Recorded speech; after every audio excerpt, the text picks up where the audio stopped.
d4, knight f6, c4, g6, knight c3, bishop g7. First, let's see what's going on after bishop g5 immediately. The point is that black has to try to use the weakened black squares after bishop c1 left. This square is unprotected, b2, c3, d4, and to try to open this diagonal for our typical bishop g7.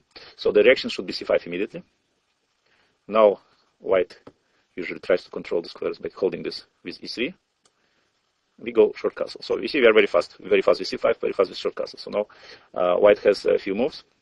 One of them is just normal simple development, knight f3, on which we have a nice pawn sacrifice, typical pawn sacrifice, cd5, ed4, cd4, ed4, and now d5.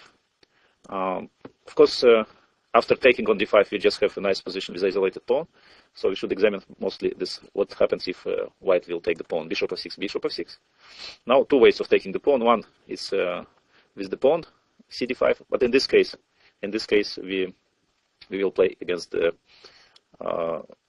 weak pawn with developing just simply our pieces. For example, knight d7, bishop c4, knight b6, bishop b3, and this positional idea to bring the bishop to g4 to exchange it for the knight.